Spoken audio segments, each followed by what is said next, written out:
Aston Martin's rise to the top of Formula 1 seemed on target in the early stages of last year, but the podium heroics of 2023 are a long way from the midfield travails of this season. That's led to plenty of questions about whether Aston Martin's dream is turning into a nightmare. This is a team with lofty ambitions, but they haven't been delivered on. The good news is there are legitimate reasons for that. Aston Martin's on-track troubles this year, particularly with the Imola upgrade that introduced some characteristics that made the car tricky to drive and sapped the driver's confidence. The hope was that the major package that arrived in Hungary would fix that. Technical director Dan Fallows explained that it was about making sure the drivers felt consistency in the car and therefore could attack. And the package proved effective, even if it only translated into a 10th place in Hungary for Lance Stroll and 8th at Spa for Fernando Alonso. Alonso was satisfied with the improved correlation of the performance of the package in the real world compared to in simulation, an area of weakness previously. The problems Aston Martin has battled with the car, notably in terms of achieving a good balance and avoiding porpoising problems, are just one part of the equation. There's no doubt it's failing to extract the maximum from its overall potential, but that ceiling is still rising, and will be for a few years yet. But the heightened expectations created by its 2023 results and the occasional bombastic declarations of Lawrence Stroll, who heads the consortium that owns the majority stake in the team, play a part in the misconceptions about where this team is in its development. Stroll has spent vast sums of money on the team since buying what was then called Force India out of administration in August 2018. That includes dropping what's said to be around £200 million on a new state-of-the-art factory opposite the Silverstone circuit. The team moved in amid much fanfare in May 2023, although the official opening wasn't until early July. This was a huge step from a facility that dated back to 1992 that the team had long since outgrown, with some personnel consigned to working in porter cabins. However, that's not the end of the story. Last year, the team moved into what was just phase 1 of the project. The second and third buildings are now complete, although their facilities are not yet fully installed and operational yet. The second building, and all three are connected by elevated enclosed walkways, contains facilities for the technology division and also the new state-of-the-art driver-in-loop simulator. That's due to come online later this year. It combines with a new wind tunnel housed in the third building, along with the model shop and the already active additive manufacturing facilities to boost the team's capabilities significantly. As technical director Dan Fallows says, the team absolutely cannot wait until it has full use of those facilities. In particular, he says the simulator and wind tunnel will allow the team to do much more of our own testing in the way we want. The third building also contains a new gearbox dyno. That's significant because from 2026 onwards, Aston Martin must design and develop its own in-house gearboxes for the first time since 2008. Since then, it's used customer McLaren or Mercedes units, but the switch to Honda propulsion in 18 months makes this necessary. These are all key steps for the team, but it won't be until 2026 that all of these essential new assets, the wind tunnel, simulator, completed factory, works Honda engine deal, will have arrived and had time to make an impact in time for F1's new regulations. So while it doesn't have absolutely everything it needs right now, Aston Martin is well on its way to doing so. There have been rumours in some quarters that Lawrence Stroll, not famed for his patience, might want to get out of Aston Martin, having sunk too much money into it to tolerate being the 5th best team in F1. While there could come a time when Stroll considers cashing in on his investment, there's no signs of him doing so right now. Team principal Mike Crack consistently backs Stroll's vision and his record for following through. Of course, Crack would do. However, Stroll has shown no signs of wavering, and no matter how much pressure he's bringing to bear behind the scenes for progress, he is still actively involved and fully invested in the team. The fact the latest upgrade package worked well should at least ease any immediate pressure. So provided the progress continues steadily over the next 18 months as Aston Martin ramps up towards 2026, then the project can get back on track after the difficult past 12 months. If things aren't going well come 2026, and with all that investment, then it's possible to see Stroll's interest waning, but not before then. Aston Martin has been through an aggressive recruitment programme since Stroll took over. That's been most conspicuous through appointments at the top. The latest of those is Enrico Cardile, who was head of chassis, effectively technical director at Ferrari.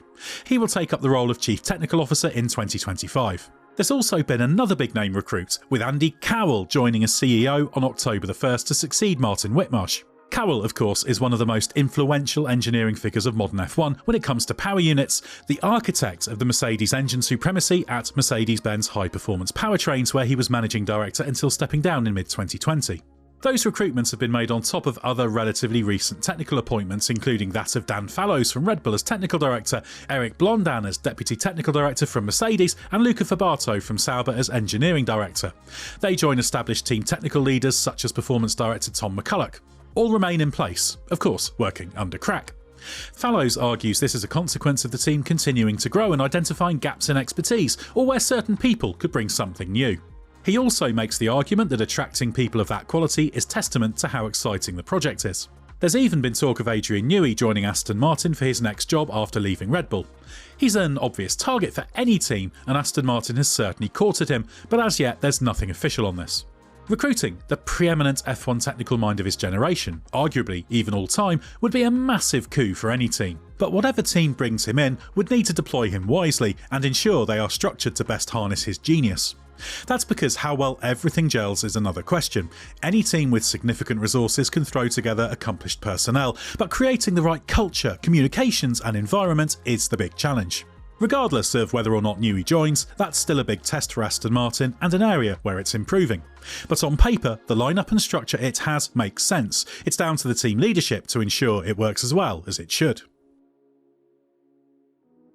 Lance Stroll is only driving for Aston Martin because his father owns the team, there's no doubt about that. He's a perfectly capable F1 driver with a reasonable F1 CV that includes a pole position, 3 podiums and a total of 60 points finishes in his 157 start F1 career.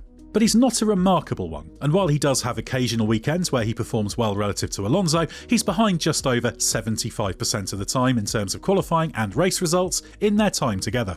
The notion Stroll's a future world champion caliber driver is one that the team is forced to repeat, even though he's simply not in that class. That's a game Fernando Alonso has played too. It's frustrating when the team grasps for arguments such as a driver in his 8th season who is equal 41st in terms of career starts in F1 history is somehow inexperienced. There's no disgrace in him just being a solid performer, because that still requires a lot at F1 level. It's the fact the team has to exaggerate his abilities that contributes to some of the backlash, on top of his often surly demeanour in press conferences and television appearances that hardly make him the best ambassador for the Aston Martin brand.